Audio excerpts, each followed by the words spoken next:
ये मुख्य हेतु होता है। मान लो जिसके त्यागने में इतना सुख, उसको रोकने में कितना सुख होगा। मान लो ये डॉक्टरों की ये बात हमारी समझ में नहीं आती जो ये कहते हैं कि ऐसा करना ठीक है। हमको उन लोगों की बात समझ में नहीं आती जो कहते हैं सर्वनाश का खेल खेलो और तुम स्वस्थ रहोगे। ब्रह्मचर्य में जीवन परम पुरुषार्थ में जीवन होता है। ब्रह्मचर्य ही ब्रह्म की प्राप्ति का मुख्य हेतु होता है। शरीर में जितनी पावर शक्तियां हैं उस सब का अंतिम रूप वीर्य है। ब्रह्मचर्य परम जीवन परम पुरुषार्थ ब्रह्ममय है। 10,000 वर्ष तक ब्रह्मचर्य रह करके कश्यप जी ने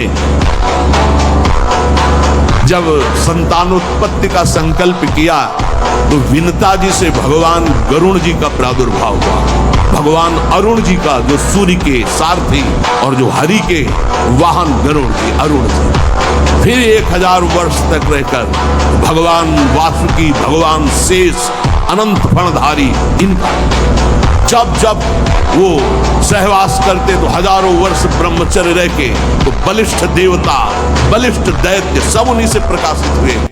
25 वर्ष तक ब्रह्मचर्य रहा, फिर वो गृहस्थी में गया तो कुछ उसका गृहस्थी नहीं बिगाड़ पाएगी, क्योंकि परिपक्व हो गया ना। उसका जो सप्तम धातु परिपक्व हो चुकी, तो उत्तम संतान होगी और वो धैर्यवान होगा। उसका माइंड जो है काम करेगा। ये भ्रम है कि हम पहले भोग लेते हैं फिर वैराग्य धन। ये भ्रम है। जितना भोगोगे उतने ही कमजोर होते जाओगे, तुम्हारी आध्यात्मिक शक्ति क्षीण होती जाएगी और तुम्हारा संकल्प बनता जाएगा भोगों का। फिर निकल पाना केवल गुरु हरि कृपा के ही, अन्य कोई नहीं निकल पाता। आज तक नहीं निकल पाए, यही दलदल है। अब भागो, सूखे में आ गए हो, पीछे कदम मत बढ़ाना। जिस दलदल से आए हो अगर उधर गए तो फिर अब नहीं निकल पाओगे। पता नहीं कितने युग व्यतीत हो जाएंगे। सावधान। तो बांध लंगोटा बचा के इंद्री, कभी न देखा पर नारी। जो काछ वाछ मन निश्चल राखे, धनी धनी जननी तेरी रे। नरसिंह मेहता जी कहते हैं कि हमें पूरे आजीवन ये नियम रखना है कि पराई माता बहनों की तरफ हमारी गंदी दृष्टि न हो। कभी अगर दृष्टि भी गंदी हो जाए, मान लो चूक है, बड़े जन्मों से हम उसी में लगे हुए हैं, तो क्रिया नहीं होनी चाहिए। बड़े से बड़ा दुख सहने की सामर्थ्य आती है ब्रह्मचार्य में। अगर ब्रह्मचर्य है तो बड़े से बड़े दुख में भी आप अपनी दिनचर्या नहीं रोकेंगे। आपके अंदर पावर रहेगा। खान पान वाला पावर अलग है, वो तो चर्बी बढ़ाएगा। ब्रह्मचर्य अध्यात्म पावरफुल, ब्रह्मचर्य संकल्प पावरफुल, ब्रह्मचर्य सर्दी गर्मी बरसात पीड़ा इनको सहने की सामर्थ्य उसमें आती है। हमारा भजन ठीक चल रहा है, इसकी हमारे अंदर पहचान है कि हमें मान अच्छा नहीं लगता, किसी से मोह नहीं है, कोई भोग की नवीन भोग भोगने की इच्छा नहीं है, भोगों के सानिध्य से हमारे अंदर कोई हलचल नहीं है, सुख दुख में समान भाव है, निरंतर भगवान की स्मृति में डूबा हुआ है। ये है परमार्थ की उन्नति के लक्षण। वाणी का ब्रह्मचर्य व्यर्थ का बकवास नहीं, भगवत चिंतन हितकर मधुकर वाणी। नेत्रेंद्रिय का ब्रह्मचर्य, सब में भगवत भाव देखना, कहीं कोई काम आदि की चेष्टा को ना देखना। श्रवणेंद्रिय का भगवत चर्चा सुनना, शास्त्र चर्चा सुनना, व्यर्थ की बातें ना सुनना। ऐसे हर इंद्रिय का ब्रह्मचर्य हो जाएगा तो ब्रह्मचर्य का मतलब ब्रह्म में ही स्थित महापुरुष। सच्चा ब्रह्मचर्य का स्वरूप है ब्रह्म में स्थित महापुरुष, तो वहां पहुंचा देगा। ब्रह्मचर्य में जीवन परम पुरुषार्थ में जीवन होता है। ब्रह्मचर्य ही ब्रह्म की प्राप्ति का मुख्य हेतु होता है। ये मुख्य हेतु।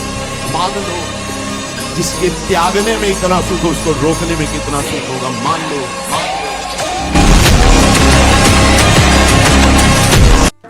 ब्रह्मचर्य रहने के लिए आपको अपनी दिनचर्या सुधारनी होगी।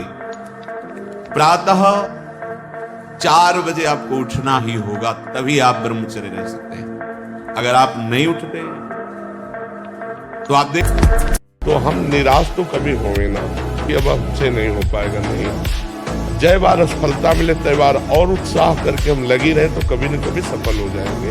इसलिए खूब भजन कीजिए, नाम जप कीजिए और भगवान से प्रार्थना कीजिए, तो कभी न कभी तो सुन ही लेंगे।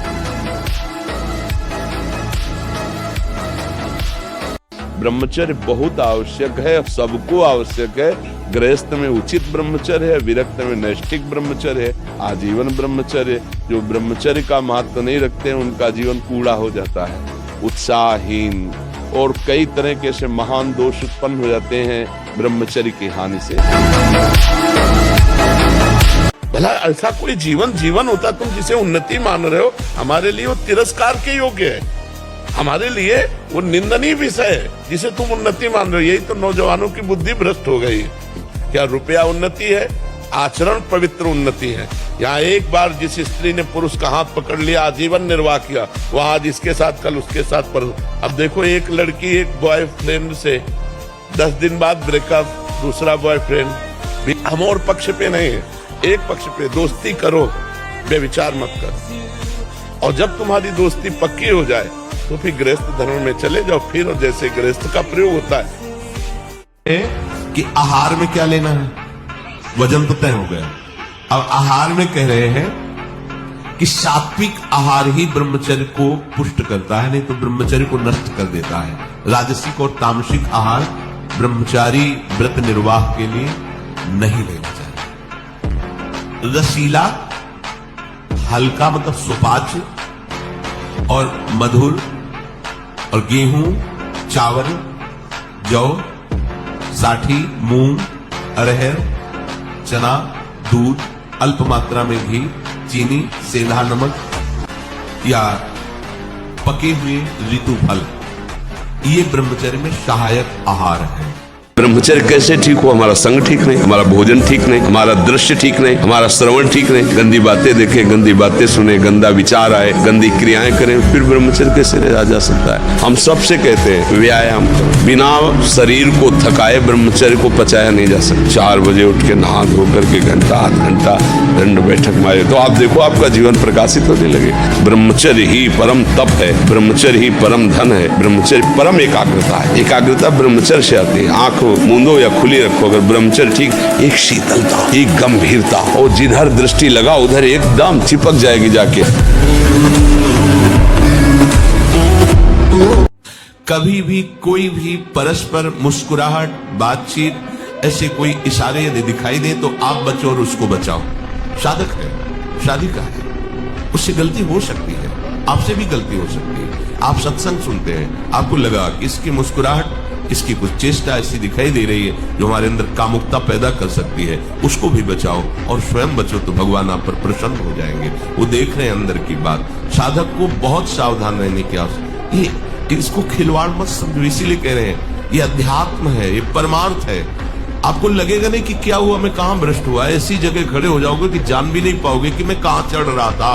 दोबारा उत्साह भी नहीं आ पाएगा। बात अच्छे से समझ लीजिए। ये जो हमारा मन भजन में लेते, होटलों में खाओगे, भजन में मन लगेगा, अशुद्ध आहार करोगे, मनमानी व्यभिचार प्रवृत्तियों का दर्शन, संभाषण और क्रिया करोगे और तुम्हारा मन सच्चिदानंद प्रभु में लग जाएगा। तमाशा समझा है, तमाशा समझ लिया। अध्यात्म में मन को लगाना। आहार शुद्ध नहीं, विचार शुद्ध नहीं, आचरण शुद्ध नहीं, 4 लोग बैठे हैं उसी में अपनी इंद्रियों को बार बार तुम आकर्षण, शरीर आकर्षण की तरफ ले जा रहे, दिखाई नहीं दे रहा क्या स्थिति तुम्हारी? बात करेंगे, ब्रह्म ज्ञान के नीचे बात ही नहीं। अरे कुछ नहीं, संयम से चलो, सदाचार से चलो, पवित्रता से चलो तो कोई संशय ही नहीं रह जाएगा। हमारी बात अंदर से समझो। हम मन को संभालने की बात करें, सबका खटपट यही है। सब जीता हुआ मन, इससे बड़ा कोई मित्र नहीं, और विषयों में फंसा हुआ मन, इससे बड़ा दुश्मन कोई नहीं। हमारा बाहर कोई दुश्मन नहीं है, बाहर कोई मित्र नहीं है, यही सबसे बड़ा दुश्मन और सबसे बड़ा मित्र। देखो बहुत सही ढंग से हम चल रहे हैं समाज में, राधे राधे, और 1 मिनट इस बेईमान के कहे में लग गए और कोई गलत आचरण कर दे, सब मिट्टी मिला है ना भारी दुश्मन। पूरे जीवन की कमाई 1 मिनट में कमाई। इतना बड़ा दुश्मन यह है कि अगर इसके कहने पे चल जाओ तो अभी 5 मिनट में जो भी तुम्हारी पवित्रता, धर्म, आचरण सब मिट्टी में मिला देगा। मनुष्य शास्त्र की बात, संत की बात, महात्मा की बात, ग्रंथ की बात, आचार्य की बात को कहता मैं क्यों मानूं, मैं तो स्वतंत्र हूं। वाह, क्या स्वतंत्रता है। वो कह रहा है मैं स्वतंत्र हूं, घोषणा करता है मैं जो चाहूं कर सकता हूं। जरा धैर्यपूर्वक सोचो, तुम गुलाम हो कि स्वतंत्र हो। मामूली सा एक छोटा विषय इंद्री का तुम्हें अधीन करके पतन करवा देता, तुम्हारी दुर्दशा कर देता। तुम अपने को वीर समझते, स्वतंत्र समझते।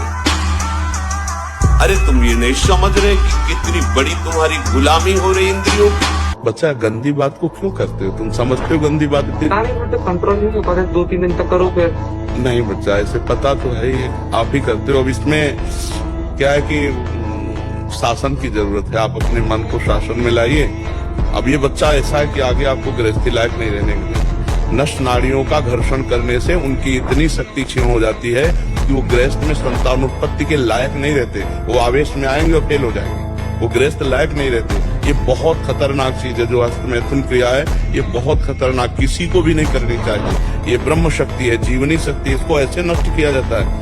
एक मन अन्न पाने के बाद एक संतानोत्पत्ति की योग्यता पुरुष में आती है। और जब ब्रह्मचर्य, ऐसा कैसे हो सकता है? बल है ना, अध्यात्म बल, शारीरिक बल की बात नहीं कहते।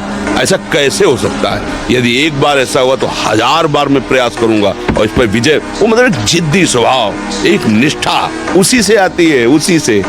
पहले खेती जोतते थे ना किसान, एक पार वाला होता था और पूरे खेत को उसी से जोतला है। बलवान होते, 2 लीटर मठा और 8 रोटी पाए, बैल की